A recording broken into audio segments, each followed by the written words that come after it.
Introducing George Friedrich Handel.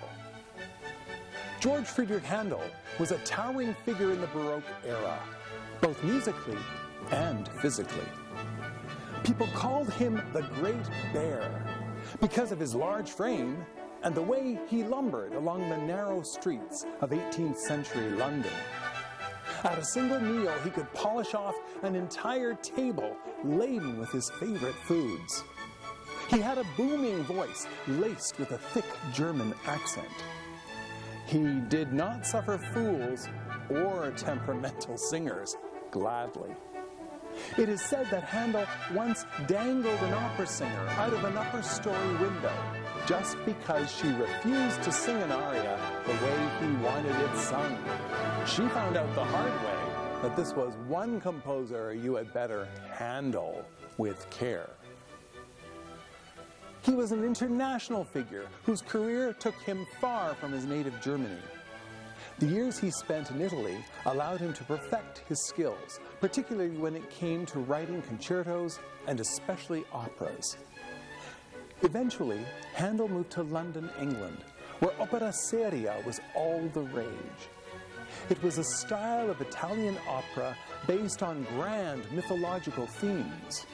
Opera productions in the 18th century were lavish affairs, with gods descending from the heavens in gilded chariots, ablaze with spectacular effects. Much like audiences fill stadiums today, screaming and swooning at the feet of pop stars like Lady Gaga or the Beeb, 18th century audiences idolized their favorite singers, especially the Italian male sopranos known as castrati. In his operas, Handel presented listeners with a string of dazzling da capo arias, showcasing the technical brilliance of each star performer. During the 1720s, Handel's success seemed unstoppable. In short, he was the Andrew Lloyd Webber of his day. So it must have come as a great shock to him when, during the 1730s, he realized that the public's taste had changed. His new operas now played to empty houses. It seemed that the formula that had served him so well for so many years wasn't working for him anymore. So what did he do? Well, like a phoenix, he rose from the career ashes, reinventing himself as a great choral composer.